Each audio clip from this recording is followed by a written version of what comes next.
Okay, so the first thing I want to start with is this nice little EVV checklist.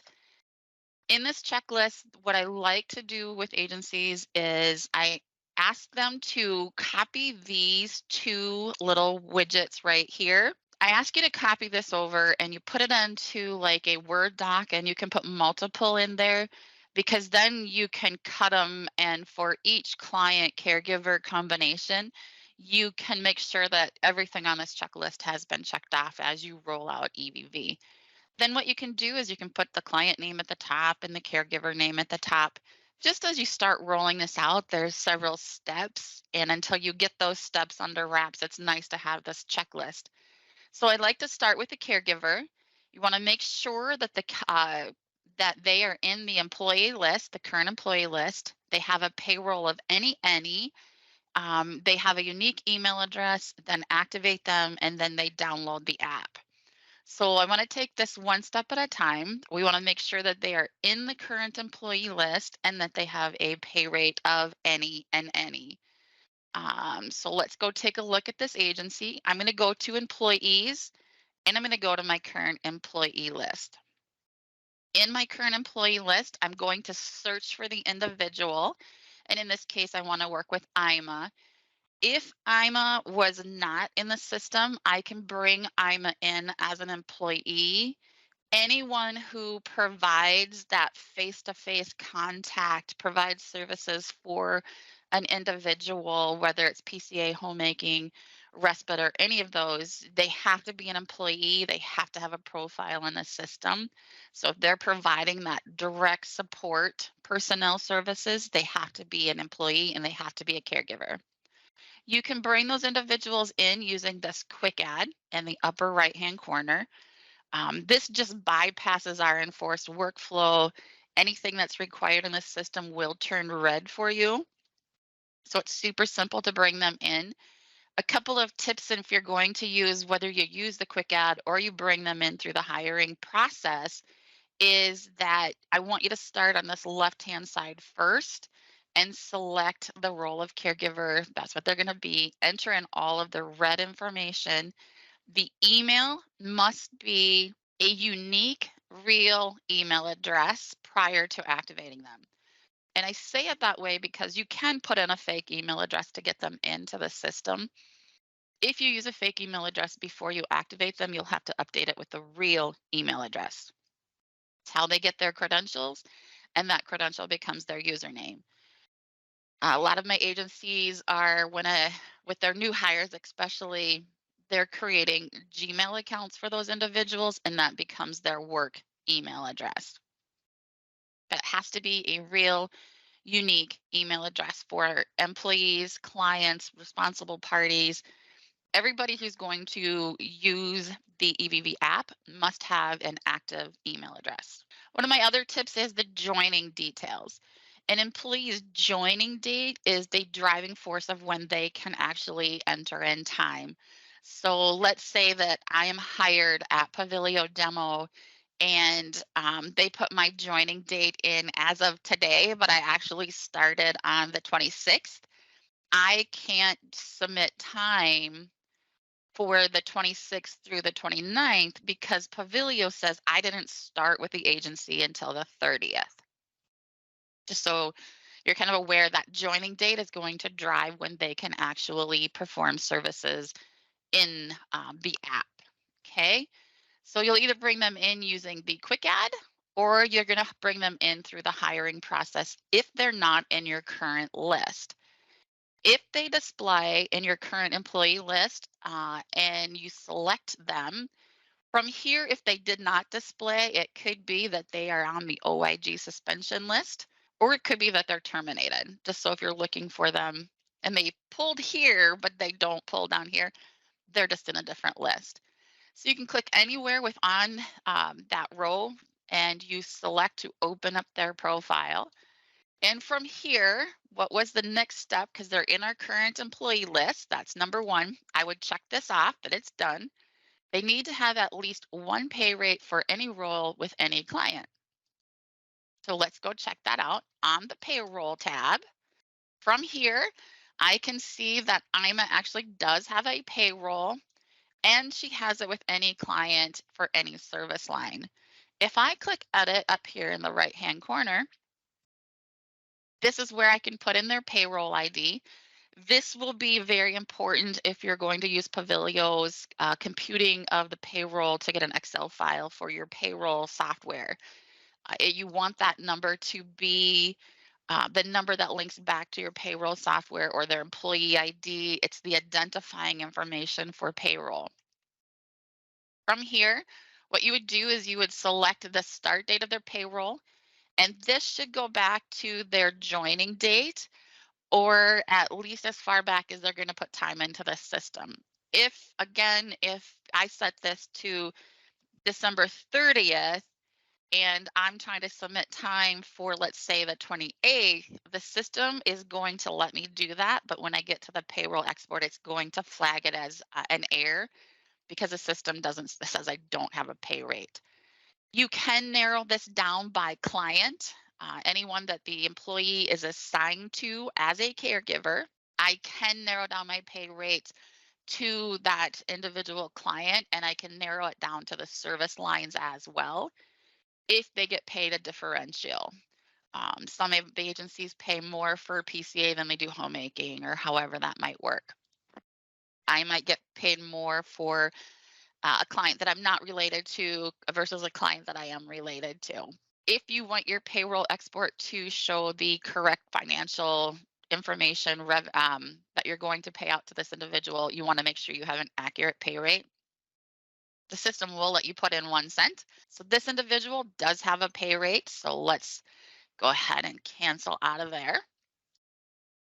What's the next thing on our list? They must have a unique active email address. So let's go take a look at Ima's email address. In their profile under the contact info up here at the top, I can see that this is this individual's email address. I know that this is accurate in the system.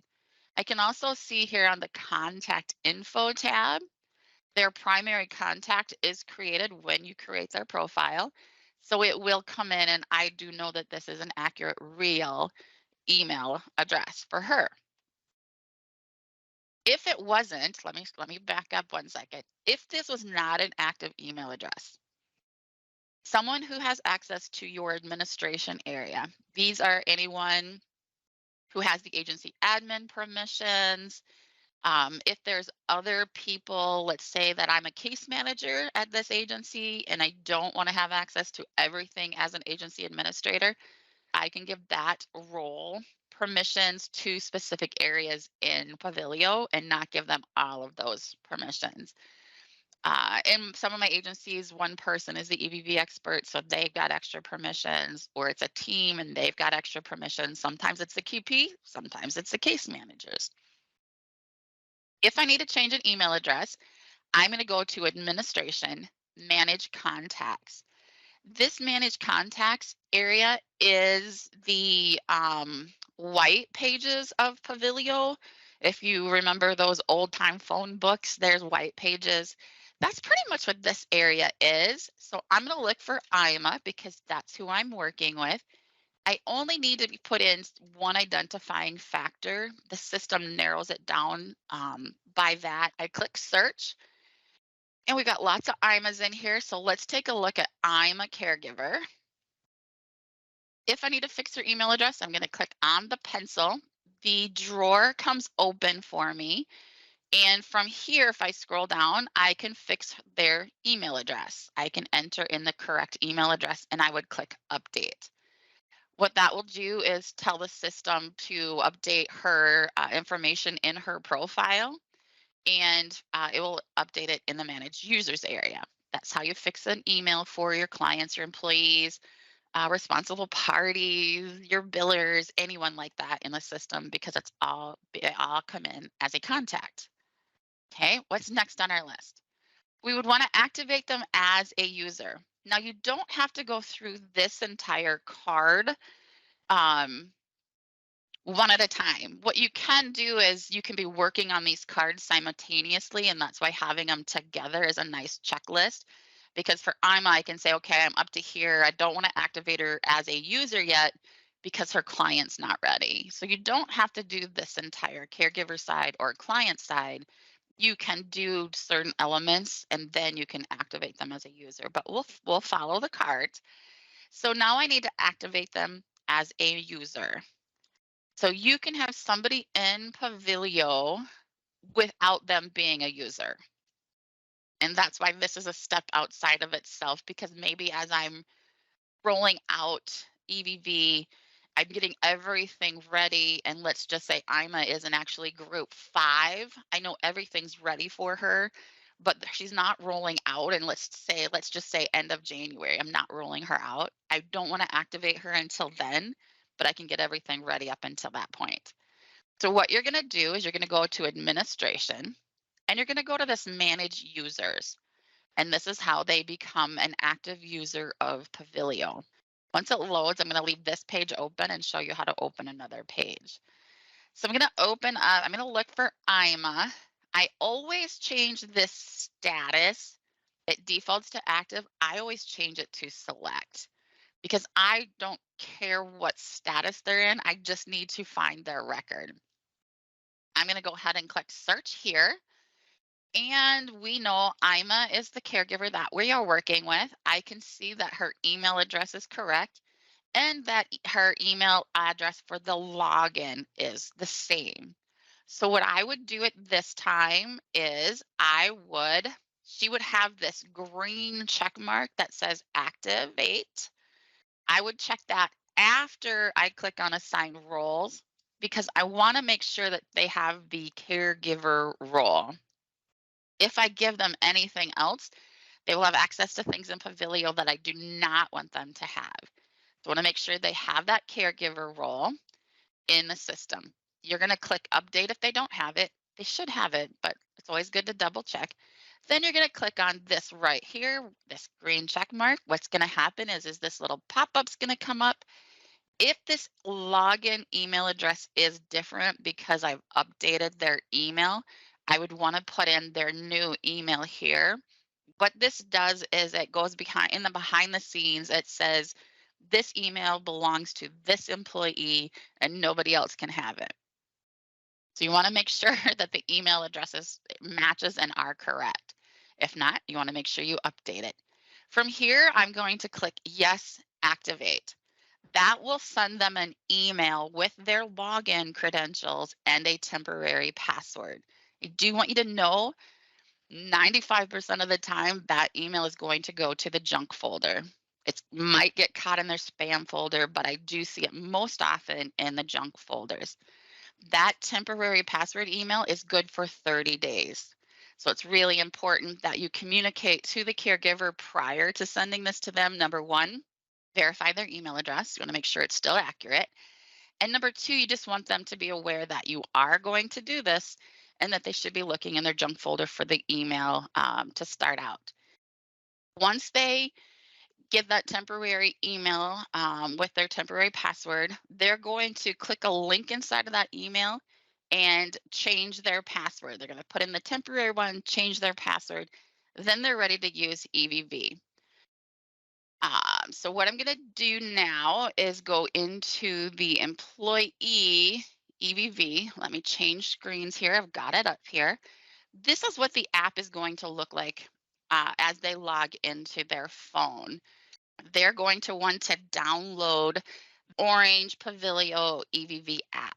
If they download the Cache one, it will be the wrong app and they won't be able to get in.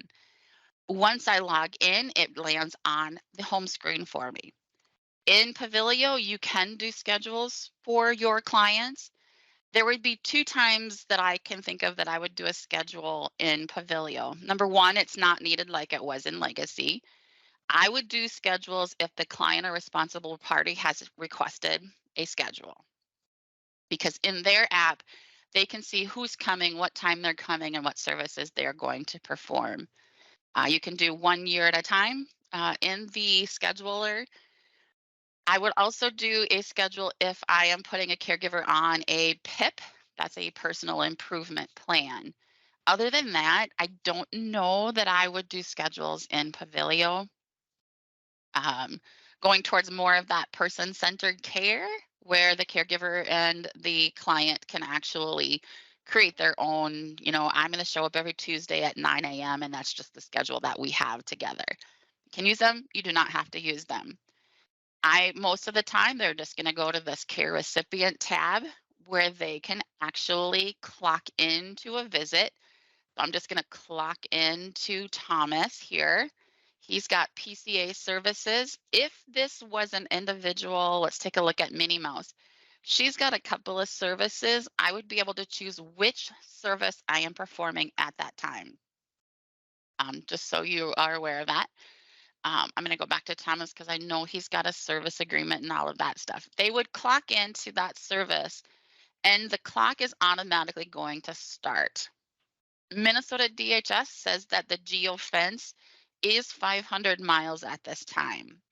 That means if you're in the state of Minnesota, you're in the geofence. I can check off the activities that I have performed for that individual. These are the ADLs, IADLs that are in the care deliveries in Pavilion. We'll talk about the importance of having the accurate ADLs and IADLs when we talk about the client side of things.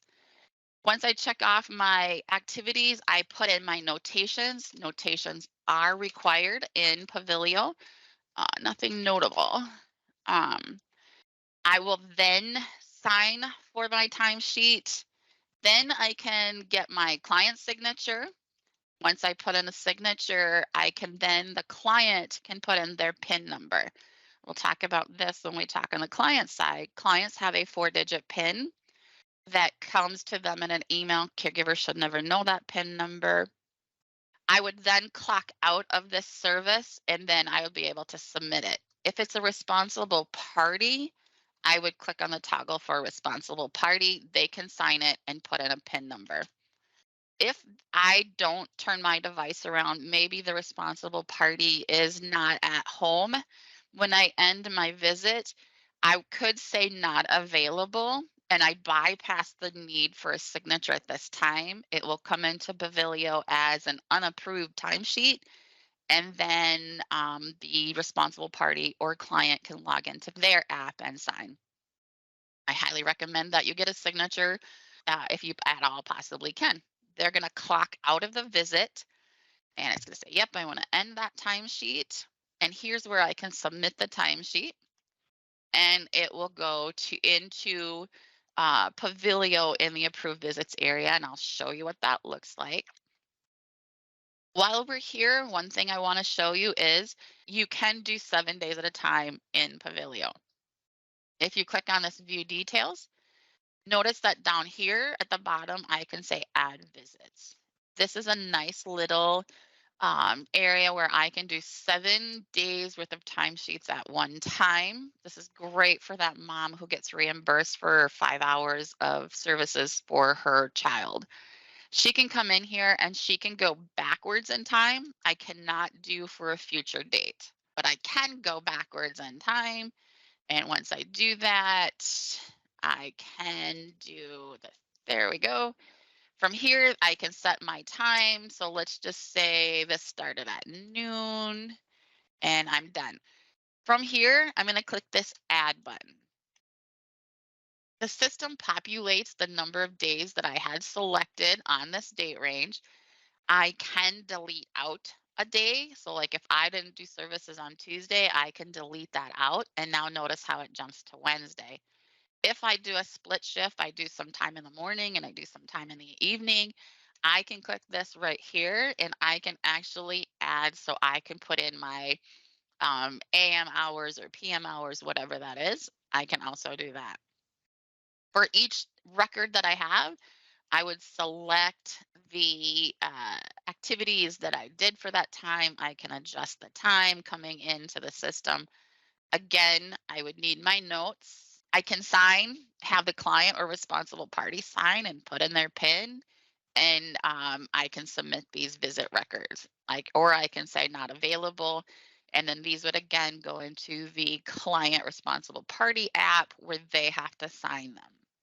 That's how time comes into the apps. Like I said, there is a quick, I think it's 3-minute video in that EVV toolkit. So now let's go back to our little checklist here. We've gotten We've talked about this caregiver all the way through. All of our boxes are checked. Now let's start working on the client. It's a little bit more involved, of course. So we want to make sure that they're in the current client list and they have a care period. They have an active or interim SA. Interim SAs are the SAs that you can put into Pavilio, and it's kind of like a placeholder. So whoever's going to do your essays, if a service agreement is running out, we want to make sure we stay on top of that and make sure we get an interim essay in there so a care delivery can be built so services aren't interrupted. When the active real essay comes in, you can then change the interim to an active essay and there's no disruption in service for the individual. We want to make sure that they are eligible in Pavilio. And if they're not, we have this thing called an override feature, which we'll take a look at. You want to make sure that they have a care delivery with the correct ADLs, IADLs, or goals and outcomes. So your case managers, QPs, whoever does your care deliveries, we want to make sure at least to get started, the ADLs, IADLs, or the goals and outcomes are accurate for the services that are being provided because that's what shows up in that caregiver app for them to check off as activities. That's what these are going to be in that care delivery. They also have to have a unique email address. If the client is never going to log in, let's say that they are a minor and they've got a responsible party who's going to sign for their timesheets, the client email address can be fake because we're not going to activate them as a user. You're actually going to activate the RP, responsible party, and that person is going to log in and do the timesheets for them. Okay. You want to make sure that they have their caregiver assigned to them and their QP assigned to them. You're also going to activate them or their responsible party as a user, and they're going to download the app. I really like these checklists quite a bit. It just helps me make sure I've got all of my boxes checked. So let's go take a look. Current client list and care period. Those are the first two things we got to talk about. So let's go to our clients and our current clients. Let's take a look at Minnie Mouse. If they don't display here in your current list, it could be that they are discharged or hospitalized. It's important now that you're going EVV, anyone who's not receiving services, that as soon as all of the timesheets come into Pavilio, you want to discharge that individual because that takes away their access on the app. It will also take it out of your caregiver's app as one of their clients to provide services for. So there won't be that chance of providing services for someone who's hospitalized or discharged. Super important that you keep up on that. If they are a discharged client, you can easily readmit them. Same way with hospitalized, you can easily readmit them, get all of their care delivery documents up to date. If they are not, if they don't pull in this list as you're looking for them, you want to bring them in through the incoming clients, which is our referral intake process, or you can again use this quick add where you would bring in all of the necessary information. Again, an email is required. I do recommend you start on the left-hand side. Their admission date. This is going to drive when you can do things in the system such as provide services, start service agreements. The admission date is the date that you as an agency said that you can start providing services for them. There's another date in the system. It's called the assessment date. That's the date that the county did their initial assessment and has said, yep, they need services. They can be the same date, but they are driving forces of when services can be provided. Just want to give you that little tip. We're going to go back to the current clients because we are going to play with Minnie Mouse. You can click anywhere again and open up their profile. As you're getting ready for EVV and you're assigning caregivers, I do find it is easier for me anyway to work from here under this actions. Anytime you see these three dots, a plus sign, any of those types of things, there's more things you can do in that area. Just a little tip that I have for you. So I'm going to click on the actions. From here, I'm going to click on assign a caregiver. If you do not assign the caregiver to this individual, they cannot perform services because it will not be in their app. Just select the caregiver. From here, you would use the search field and just select them and click add. It'll bring them down and below here and click update. You can also do that from inside the client profile, but I just wanted to let you know you can also do it from this assigned caregiver area. So let's go ahead and open up Minnie Mouse because the second thing on our list was, do they have an active care period? So I'm going to go to this care tab. From here, I want to make sure that they have a care period. A care period is a file folder for all things care delivery. CSSPAs, care plans, IAPPs, service agreements, any of those things are held in this area here. It's much like the start of care in Legacy. Okay. From here, what you're going to do is, what's the next thing on our list? An active interim SA.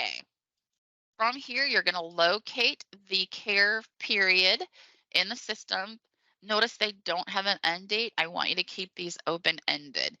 That is because they can have a care period for the entire time they receive services from you, and it makes cloning the care deliveries going forward so much easier. If you close this out, you can't use the cloning of the care delivery. So let's go ahead. We're going to click on this Add Service Agreement button under Actions. And in here, this is a form that you fill out. It has an overview, diagnosis code, and line items. Or you can use this Upload SA feature. If you download the PDF from Minutes, and it is a traditional Minnesota DHS, PCA, homemaking, respite, those work the best. You can use the Upload SA feature. I do ask that you review the information. I know Minnie Mouse has a service agreement, so I'm actually going to go to the service tab because I want you to see what that looks like. Here's her PCA service agreement. I'm going to edit her essay so that way we can take a look at it. Most of this would populate in if you're using the Upload Essay feature. Otherwise, go ahead and key it in. If you're doing essays, you want to make sure that your rate is accurate. I've actually had an agency who billed out 1 cent a unit, and that's what they got paid, is 1 cent a unit. So whoever's doing your service agreements, you want to make sure that they're accurate. That's a service agreement. We got to make sure that they are eligible, and if not, we want to turn the override on. So this is the override. Minnie Mouse is not eligible. Of course, she is fake. If I click on this little plus right here, it pulls out a drawer. This will fill in with information that comes straight from Minutes. So just so you're aware of that, it will come in out of the Minutes. If it's not eligible, I can check the eligibility. We have 2 ways of checking eligibility in Pavilio. We have on demand, which is this, and we check it. We do run it every Sunday evening, I think at about 6:30, 6:30. We check for every client that has a record in Pavilio. But if it's Tuesday and I'm getting ready for EVV, I do want to check the eligibility because I do want them to be eligible. If they're not eligible in the system, it could be their birth date, the spelling of their name. It could be their payer information. It could be that they don't have a service agreement. Eligibility runs off of having a service agreement, whether it's active or interim. And this MA field right here, their MA number, make sure that that is accurate because it pulls off of this as well. Those are the 2 things it uses to check. Okay, so we've got our override turned on. Make sure that they have a care delivery with the ADLs and the IADLs or goals and outcomes. So I'm going to go back to the care tab. A care delivery is going to be at this plus. So if you click the plus, you will see that they have an active care delivery. You want to make sure in this care delivery that the ADLs, IADLs are accurate in the system. If it's a PCA service, they have what's called a care plan. If it's a 245D service, they have the CSSPAs. There's basic ones, there's intensive ones. You'll fill out that form to be accurate. A care plan or CSSPA is required for services in the app, and it's also required for billing. What you're going to do is you're going to select the correct ADLs, IDLs, and you're going to select the correct days for that individual's services. These do show up in the app for that caregiver to select. Once you build out a true care delivery, then you can clone them going forward. They do need a unique email address, and we did make sure that our caregivers and QPs were assigned, so we just kind of jumped ahead a little bit, no big deal. We want to make sure they have a unique email address, and then you want to activate them or their RP.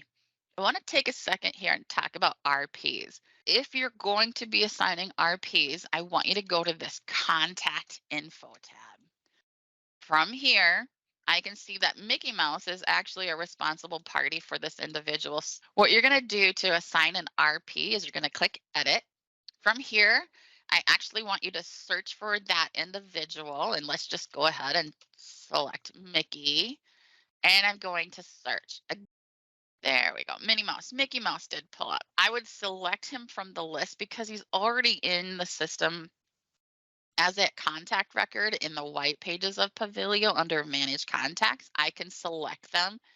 If they don't display here, I want you to click on Create a Contact. I want you to do this step in this manner. Search for them, make sure they're not in the system, because again, you can only use that email address one time. So you want to make sure that you're using it correctly. If you're going to give the responsible party the email address, you want to make sure Minnie Mouse doesn't have the email address that you're going to use first. If Minnie Mouse has that email address, you want to make sure you go down here to administration and manage contracts, change her email address before you actually give Mickey that email address. So make sure the client doesn't have that email address if you're going to give it to the responsible party. One of my little tips. In the drawer, go ahead and complete anything that is a red required field for your responsible party and click Save. From here, their name will populate into this grayed out field, and then you can select them as a responsible party. And then you're going to click Add. Always click Add before you click Update in the upper right-hand corner. Otherwise, it's not going to save your work and you have to start over.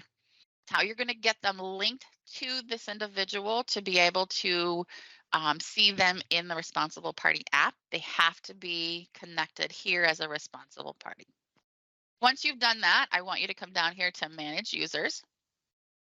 And once this loads, and now that I'm here, we're going to kind of bounce between client and responsible party. So I'm going to stick with responsible party because that's kind of where we're at the moment.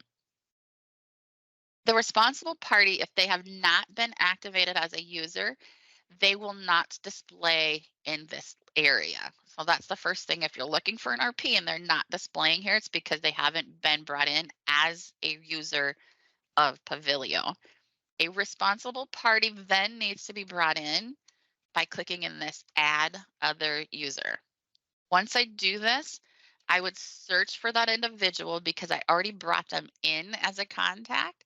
So I want you to search for them. They're going to be in your list. You're going to select them in the list.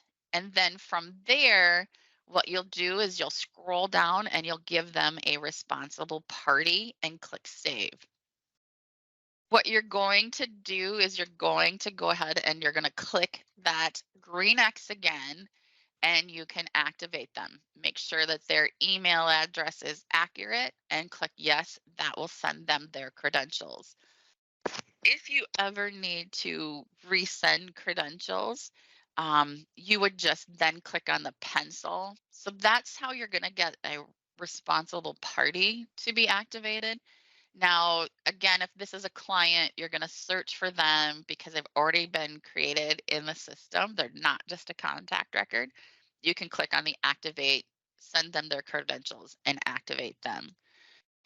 They will then get an email with their temporary password. I'm going to go back to my little app here. I'm going to go back to the home screen. I'm going to log out. I'm going to log in as a client so that way you guys can see what that looks like. Okay, so this is what the client is going to see or responsible party is going to see.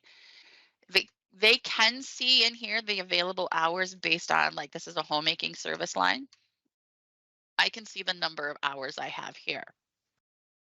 If my caregiver has submitted timesheets that I didn't sign, whether I'm a client or responsible party, in my app, I can click view and I can approve timesheets from here. In the approved visits area, if you see unapproved as a status, it's going to be that they have submitted timesheets that the client or responsible party didn't sign. So they're going to have to come into their app and sign those timesheets. I can view the details of a timesheet. It will come up and it will show me all the activities that were done in this for that date. If I want to go ahead and approve all of these, I'll select them and do a sign and approve. I want to show you this little feature here. If I go into this down here, the profile picture, clients can reset their PIN. Responsible parties must reset their PIN this way. Two different things. This will send me an email with a system generated PIN number so I can sign in. A lot of my agencies are working with clients and responsible parties. And if they do this change PIN and they click on this little caret, they can put in the PIN that was sent to them and then they can change it to a PIN number that they can remember. It can be their birth date, it can be all sevens or whatever it is, their favorite 4 digits. They can change that and confirm the PIN, and then it's something that they can remember. There is a video and user guide for caregivers and responsible parties. So that way you can send that to individuals too. I would roll out anywhere from 2 to 5 as you're getting started, get them going, and then roll out, the next group can be 10 to 15, whatever you're comfortable with. And then I've seen it works best if you're rolling out groups of anywhere. I wouldn't go much bigger if it was me than 25 caregivers at a time. You're going to be their support person, and it's just whatever I can handle as the EVV expert for my agency. I would actually take the number of caregivers that you have, and let's just say you have 100 of those, you want those all live by, March 1st. What does that look like for me over the next few weeks to get that to roll out? And then work backwards of how many per week I have to do or how many per week, every 2 weeks I have to do.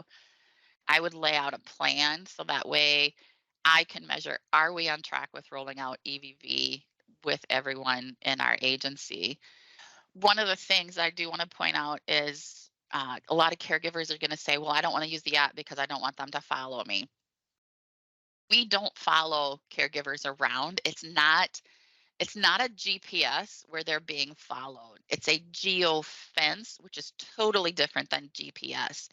They have to have their location on because when they clock in, it puts a pin on the map. When they clock out, it puts a pin on the map.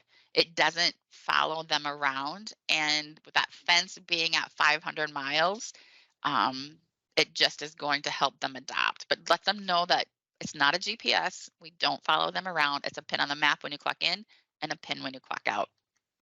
That's what the mandate requires. So that's what we have. This client and this caregiver are going to be checked off. Time is then submitted, like we've seen in the app. It's going to come into the area of care management and approved visits. In this area of approved visits, this is where all of the time is going to come in. So time's going to come in. You need access to this area. You're going to go to approved visits and time cards for this.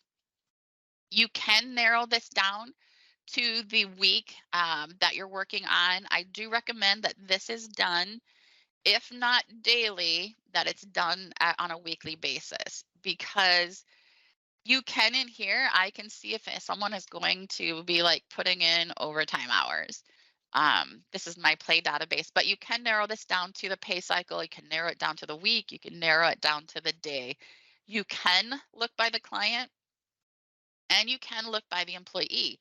If you're trying to look and see if an employee's got overtime, I highly recommend going employee by employee in the system because I can see the total hours that are being.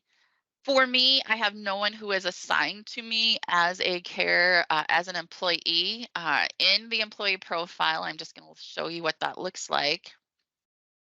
In the employee profile, on the general info tab, is a reporting manager. So this reporting manager field is agency administrators and it's case managers. Those are the individuals that are the roles that can be assigned here. If I have one of those roles and I log in, I can leave this checked. The system will only display my responsible employees for approving time. I don't have anybody assigned to me, so I'm going to uncheck that box and I'm going to click the search. It's going to pull up a bunch of stuff for me. The goal is to get everything to come into this pending approval. That means it's passed all of our validation checks. This agency is fake. There's nothing that is real. So we get a lot of warnings and incompletes. If I change this to total hours, the system is going to give me hours across the cards. This is where if I look for, like, let's just say I'm a caregiver's hours, I would be able to add up her hours across these cards and I would be able to see how many hours she's submitting for the time frame that I've identified up here. The warning card, you're going to see things such as the geofence. You won't see a lot of these as long as they have their location turned on their device. If they're using a desktop or a laptop, or they say no to allowing access to the location in the app, first of all, you want to encourage them to use the location to allow the location to be used. Then you're not going to get the geofences. But if they don't allow the location or location is not available, you're going to get those beyond geofences. Basically, what you'll do with those is review those records and you'll be able to finalize them and put in a note. These have all been approved.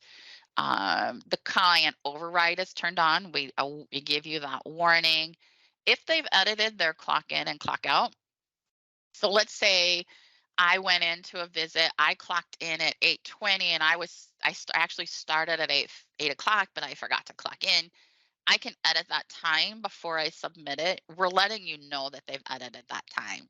But there are going to be those times if I continually see that, Ima is 20, 30 minutes late to clocking in to a visit, I might have a conversation with her. It's just so you can have educated conversations with your individuals. If I'm habitually seeing that you're editing your time, why are you editing that time?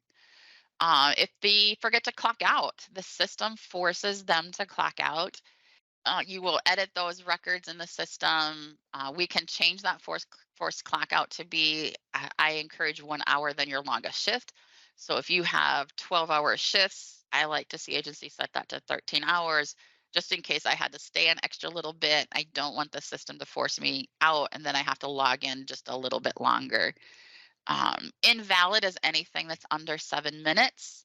Maybe I went there and the client wasn't there, so I clocked in and then I clocked out because they weren't there or they didn't want services, they kicked me out, something of that. If you schedule a visit, you're going to see these late clock-ins.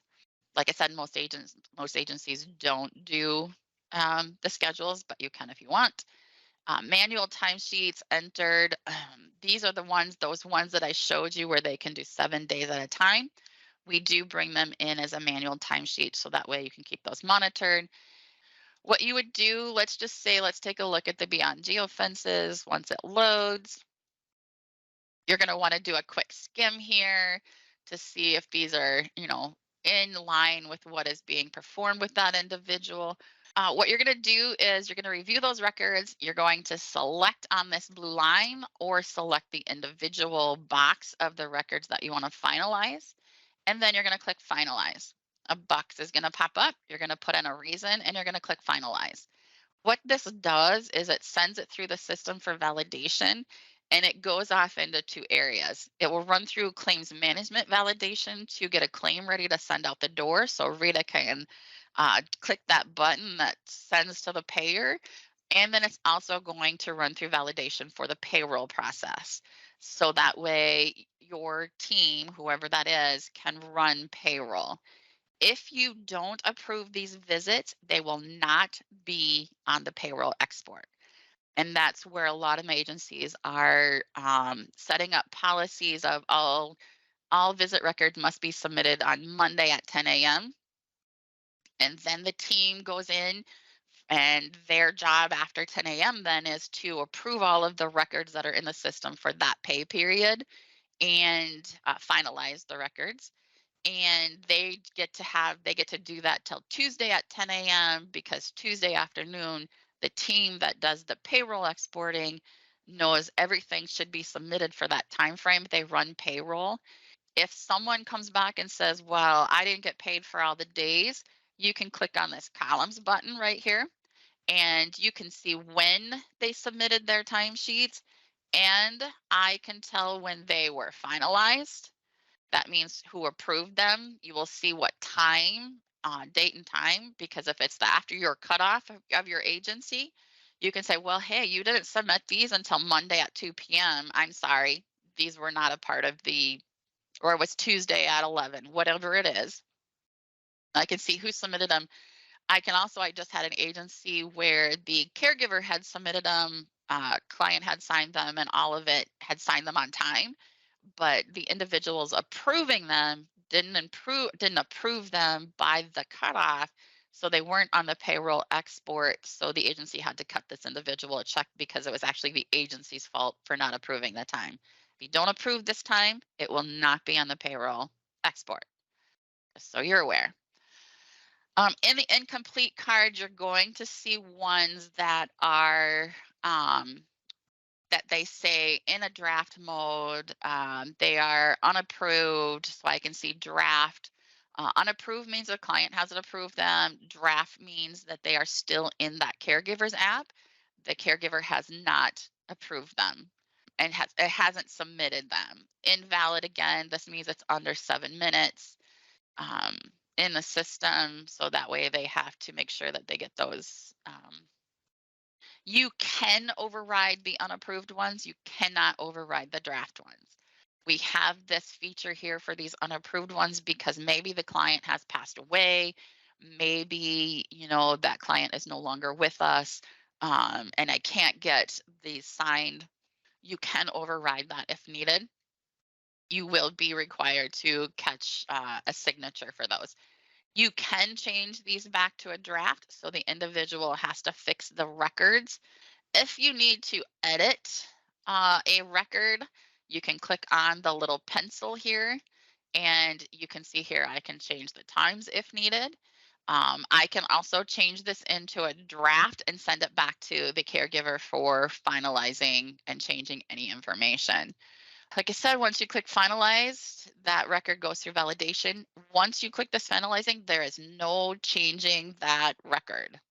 You are saying that this record is accurate and what you want it to be. So make sure you do any of your editing prior to finalizing.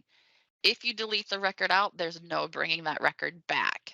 Highly recommend don't use this delete very often. I would use it for this one here that's a minute. Okay, that was just them playing in the app. They're testing it out. It's not really a record. You can delete that out. You cannot get these back if you delete them. Once you click finalize, there's no editing the record. That's what's going to get billed, and that's what's going to be on your payroll export. Most of them, like I said, will go to your pending approval. Once you guys get a rhythm going, you won't have as many in the warning and incomplete to work through. I do highly recommend that you do this once a week. So that way it's not so overwhelming for a 2-week period. And you can also monitor the number of hours somebody's working. I can see an individual's in and out times. I can view a timesheet here, or I can also edit right from here. I can see when she clocked in and when she clocked out. So I can see here when they came in and came out. I can also see the units. So like in the client app, I can see the units that they can have available on that service line. Okay, well, that's EVV end to end. A lot of information, but I think this will be valuable for you.